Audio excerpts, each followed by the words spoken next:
내가 사는 아파트가 기울고 있다. 불안해서 하루도 편히 잘 수 없을 것 같은데요.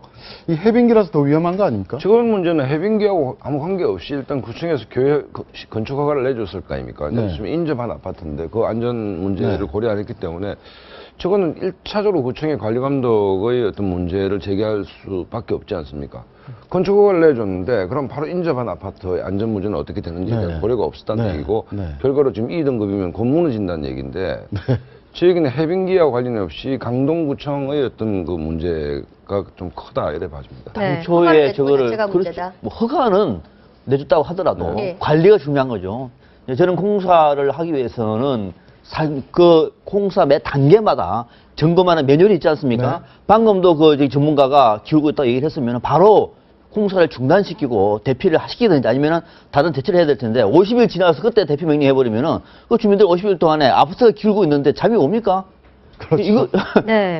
해빙기랑도 조금 관련이 있는 게요. 요즘에 이렇게 아파트 가시다 보면 포트홀이라고 해서 구멍이 패여 있는 부분이 있지 않습니까? 그런 거는 주로 이 해빙기에 눈이나 비가 스며들면은 아스팔트의 부피가 팽창이 되면서 떨어져 나가는 부분이라고 합니다. 그렇기 때문에 집안이 조금 약해지는 부분들이 있는 거죠. 그래서 이런 현상이 해빙기에 조금 더 가속화되는 경향이 있다라는 얘기가 나오더라고요. 싱크홀과는 조금 더 다른 부분인 것 같습니다. 근데 얼마 전에 보니까 그 싱크홀 하면 또 발생한 게 무학적 고개 넘어오는데 싱크홀 발생했다 한번 보도 났거든요. 예. 그거에 대해서 이제 또 서울시 사는 얘기는 뭐냐면 그 똑같은 말씀하셨어요.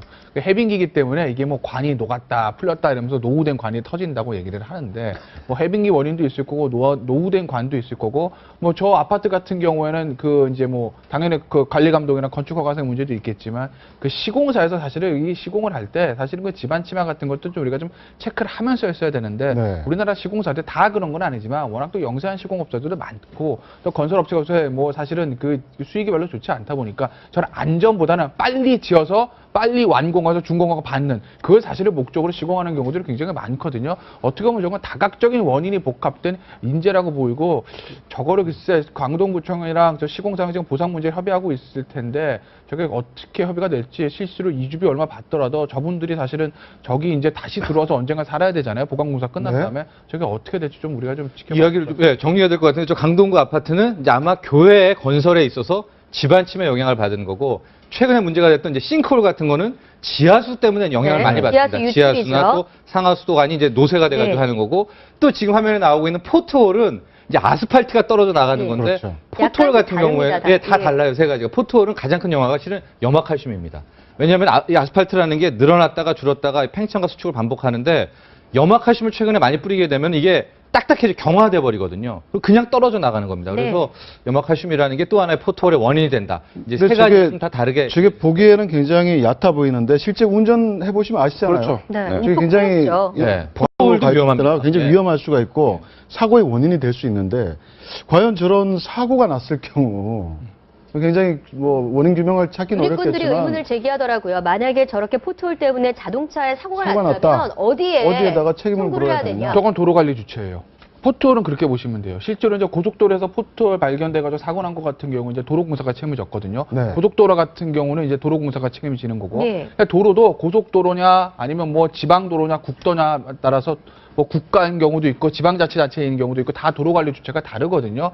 그 포트홀 같은 경우는 예를 들어서 아스팔트 이제 말씀하신 대로 해빙기에 그 염화칼슘이 떨어졌다고 하면 도로관리 주체가 그걸 보수해야 될 의무가 있어요. 그걸 안 했기 때문에 포트홀은 그 도로관리 주체가 책임을 지는 게 맞는데 문제는 이제 얼마 전에 밝혀진 싱크홀 같은 경우는 그 원인을 찾아야 되는 거죠. 그러니까 예를 들어서 그 옆에 예를 들어서 아까 인도에서 콕 빠진 거 있지 않습니까? 그거 같은 남녀가 경우에 그냥 떨어져 버렸죠. 예를 들어서 그 옆에 오피스텔 주상복합 건설하고 있는 시공사에서 거기 지하수를 파고 하다가 뭔가 잘못해서 한 거 된다면 그럼 시공사가 책임을 질 것이고요. 그게 아니라 뭐 지하수가 뭐 지하관이 노후돼 가지고 뭐 유출돼서 그랬다라고 하면 그건 지하 그 배수관을 책임지고는 서울시가 책임을 질 거고 그 부분은 아마 그 사고의 싱크홀의 발생 원인이 어디냐에 따라서 책임주가 좀 달라질 겁니다. 근데 포트홀 관련해서 실제 그런 사고가 났을 때 이건 지자체가 문제가 있다, 도로 관리 주체가 문제가 있다고 해서 소송을 거는 경우도 있습니까? 얼마 전에 한 케이스 있었던 걸로 알고 있어요. 그러니까 아까 말씀드렸던 그 고속도로에서 포토리 발생해가지고 거기에 사고가 났었는데 도로공사가 결국은 책임을 진 예들이 있죠. 과속할 경우는 상황이 틀려져요. 아, 그럼요. 그냥 과실상계가 되는 것이고 과속할 경우는 당연히 상황이 틀리니까 그런 경우도 물론 내 과속이나 음주운전 때문에 사고가 난 것인지 아니면 그다음에 정말 그 포토올 때문에 사고가 난 것인지는 이제 1차적인 조사 관계에서 사실관계가 먼저 밝혀지겠죠. 네, 알겠습니다. 포토홀, 싱크홀, 뭐 도심 여기저기서 구멍이 나고 있는데 여기저기 이제 좀 대처가 많이 필요한 것 같습니다.